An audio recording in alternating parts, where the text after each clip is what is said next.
आपको भी पता है कि अचानक 8 तारीख को रात को 8 बजे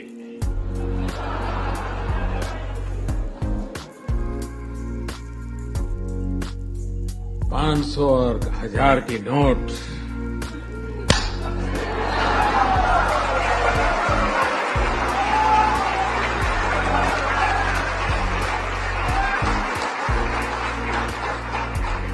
घर में शादी है, पैसे नहीं है। नमस्कार, आज के इस वीडियो में आप सभी का बहुत बहुत स्वागत है। आपको याद ही होगा, आज के दिन ही 8 नवंबर के दिन नरेंद्र मोदी का पहला निर्णय नोटबंदी, इसमें 500 और 1000 के नोटों को बंद करने का निर्णय लिया गया था। तर्क ये दिया गया था कि 500 और 1000 के नोटों की वजह से देश में काला धन जमा किया जाता है। काला धन की बढ़ोतरी में इन दोनों नोटों का हाथ है। यदि ये दोनों नोटों को बंद कर दिया जाए तो हमारे देश से काला धन समाप्त ही हो जाएगा। लेकिन ऐसा हुआ क्या? नोटबंदी के बाद बीजेपी सबसे अमीर पार्टी बन गई। अडानी अंबानी के संपत्तियों में बेतहाशा वृद्धि हुई। इन दोनों उद्योगपतियों के कोई प्रोडक्ट विश्व में प्रसिद्ध नहीं है, फिर भी ये विश्व के धनी व्यक्ति बन गए। जरा इस बात को सोचिए। ये दोनों उद्योगपति वही हैं जिसके वजह से नरेंद्र मोदी प्रधानमंत्री बने थे। अडानी 2014 के लोकसभा चुनाव में नरेंद्र मोदी को अपना जहाज दिया था भारत में चुनावी प्रचार प्रसार करने के लिए। इतना ही नहीं, देश का लघु उद्योग, मंझोले उद्योग ध्वस्त हो गया। यह भारत के आम लोगों के लिए आर्थिक अभिशाप का कारण बना। भारत के आर्थिक विकास की गति पीछे हो गई। मध्यवर्गीय तथा छोटे दुकानदारों का आर्थिक रूप से निर्बल कर दिया ये नोटबंदी ने। सभी अधिकारियों ने भी कहा था नोटबंदी नहीं होनी चाहिए, लेकिन नोटबंदी किया गया। अब किस लिए किया गया, ये बात आप लोगों को समझ में आ रहा होगा धीरे धीरे। आरबीआई की रिपोर्ट के अनुसार 99% 500 और 1000 के नोट बैंक में लौट आए थे, जमा हो गया।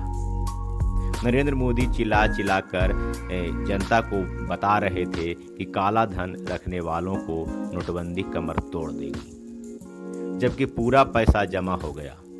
वो 1% जो बचा हुआ था वो खराब नोट का हवाला देकर आरबीआई ने जारी कर दिया कि सारे पैसा जमा हो गए हैं। नरेंद्र मोदी ने एक भी काला धन वालों को नहीं पकड़ सका। 500 और 1000 के नोटों को यह कहकर बंद कर किया गया कि ये बड़े नोट हैं, काला धन का बढ़ाने में मदद करता है, इसलिए हम इन दोनों नोटों को बंद कर रहे हैं। नरेंद्र मोदी यहाँ भी जनता को धोखा दे दिए। इन दोनों नोटों को बंद करके 200, 500 और 2000 के नए नोट चला दिए। ये फैसला ये नहीं कहता कि नरेंद्र मोदी की नीयत में खोट था, लेकिन मोदी ने नीयत पर भाषण दिए, जिसे आप सभी को याद होगा। यदि याद नहीं है तो मैं आपको बता देता हूँ। मोदी ने कहा था, मैंने सिर्फ देश से 50 दिन मांगे हैं। 30 दिसंबर तक हमें मौका दीजिए। अगर 30 दिसंबर के बाद कोई मेरी कमी रह जाए, कोई मेरी गलती निकल जाए, मेरा गलत इरादा निकल जाए, आप जिस चौराहे पर खड़ा करेंगे मैं खड़ा होके देश जो सजा देगा वो सजा भुगतने के लिए तैयार रहूंगा। मैंने सिर्फ देश से 50 दिन मांगे हैं, 50 दिन। 30 दिसंबर तक मुझे मौका दीजिए मेरे भाई। कोई मेरी कमी रह जाए, कोई मेरी गलती निकल जाए, कोई मेरा गलत इरादा निकल जाए, आप जिस चौराहे में मुझे खड़ा करेंगे, मैं खड़ा होकर के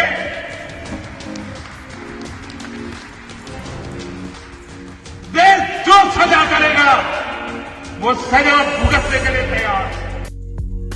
नरेंद्र मोदी देश किसको कह रहे थे हमें नहीं पता, लेकिन देश के नागरिक होने के नाते नोटबंदी का अवलोकन करता हूं तो नोटबंदी के इरादे में भारी खोट था। 500 और 1000 के नोट को बंद करके पुनः 200, 500 और 2000 के नोट चालू कर दिया देने से सबसे बड़ा ये गद्दारी भरा निर्णय रहा। यदि फैसला सही होता तो नोटबंदी के बाद आम लोग आर्थिक रूप से बदहाल हो गए नहीं होते। मोदी सरकार के समर्थक आर्थिक रूप से मजबूत हो गए, ये लोग भी मजबूत नहीं होते। इससे साफ नहीं होता कि नोटबंदी का फैसला लेने वाला कमियां में कमियां थी, गलती थी तथा इनके इरादे भी नेक नहीं थे, गलत थे। भारतीय मीडिया ने भी 2000 के नोट पर खूब रंगारंग कार्यक्रम चलाया। भारतीय मीडिया भी नोटबंदी को जमकर सपोर्ट किया। भारतीय पत्रकारों ने तो 2000 के नोट में नैनो चिप होने की बात का खूब प्रचार प्रसार किया ताकि जनता 2000 के नए नोट जो लाए गए मोदी के द्वारा उस पर जनता हंगामा खड़ा ना करे। पत्रकारों ने जनता को बताया कि 2000 के नोट को काला धन रखने वाले मिट्टी में भी गाड़ कर रखेंगे तो सरकार उसे नैनो चिप के माध्यम से ट्रेस कर लेगी और काला धन रखने वालों को पकड़ लेगी। अब आप सभी को ज्ञात हो गया होगा कि 2000 के नोट में क्या है। आप भी उस पत्रकार का वो न्यूज रिपोर्टिंग 2000 वाला सुन लीजिए। काले धन पर रोक के लिए लाए जा रहे 2000 रुपए के करेंसी नोट को बनाने के लिए state of the art nano technology का इस्तेमाल होगा। ये एक नई बात होगी। 2000 रुपए के हर एक नोट पर NGC यानी नैनो GPS चिप लगा हुआ होगा। और अब हम आपको ये भी बताएंगे कि NGC तकनीक कैसे काम करती है। NGC के काम करने के लिए किसी पावर सोर्स की जरूरत नहीं पड़ती। ये सिग्नल रिफ्लेक्टर की तरह काम करता है। जब कोई सैटेलाइट लोकेशन की जानकारी लेने के लिए सिग्नल देता है, NGC लोकेशन से इस सिग्नल को रिफ्लेक्ट कर देता है। इससे लोकेशन का सही अंदाजा मिल जाता है और सैटेलाइट को करेंसी के सीरियल नंबर की भी जानकारी मिल जाती है। यानी ऐसी करेंसी जिसमें NGC लगा होता है उसकी लोकेशन को ट्रैक किया जा सकता है। अब आप उसे चाहें तो 7 तालों में भी बंद करके रखें, वो ट्रैक हो जाएगी। भले ही करेंसी नोट ग्राउंड लेवल से 120 मीटर नीचे क्यों ना रखा गया हो। करेंसी नोट को नष्ट किए बिना NGC को ना तो निकाला जा सकता है और ना ही उसके साथ कोई छेड़छाड़ की जा सकती है। यानी 2000 रुपए का नोट अब आपको फंसा देगा। NGC लगी करेंसी को ट्रैक किया जा सकता है, इसलिए किसी भी जगह पर जमा किए गए काले धन का ठीक ठाक अनुमान पहले से लगाया जा सकता। जब नोटबंदी हुआ तो लोग पैसों के लिए लाइन में खड़े हो गए। सैकड़ों लोग मारे गए, लाइन में खड़ा होकर मारे गए। अस्पताल में पैसा न होने के कारण इलाज के अभाव में मारे गए। कितना का रोजगार ठप हो गया। इसकी वजह से लोग आत्महत्या कर लिए। जनता के इस दर्द को दबाने के लिए प्रधानमंत्री नरेंद्र मोदी ने अपनी बूढ़ी माँ को लाइन में खड़ा करवा दिए और एक नया ड्रामा शुरू कर दिए ताकि लोग हंगामा खड़ा न करें, देश में हंगामा न हो। बीजेपी नेता मनोज तिवारी ने नोटों के लिए खड़े लोगों को, लाइन में खड़े लोगों को, जो बैंक के सामने खड़े थे, उन लोगों को देशभक्त कहा था। लेकिन असल में इन लोगों के इरादे में खोट ही खोट था, जिसका खामियाजा आज तक भारत के लोग भुगत रहे हैं। मनोज तिवारी बैंक के आगे लाइन में खड़े लोगों के लिए क्या बोला था वो आप सभी को अवश्य सुनना चाहिए। सुनिए क्या उन्होंने बोला था जी। अभी वो एक दिन एबीपी खूब चलाया, मैं गया था अपने यहाँ लाइन में, जब लोग लगे थे तो मैं सोचूं क्या कहूँ तो ये सब खुश होंगे, तो मैंने कहा कि देशभक्त है कतार में, एकदम सब मुस्कुराने लगे।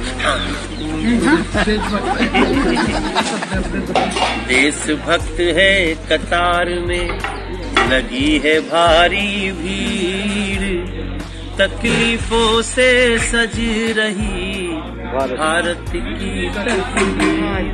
बोले हम लोग लगे रहेंगे 30 तारीख। मैंने भोजपुरी में अंग्रेजी का बहुत यूज किया, बड़ा बढ़िया इन्होंने अंग्रेजी शब्दों का यूज किया।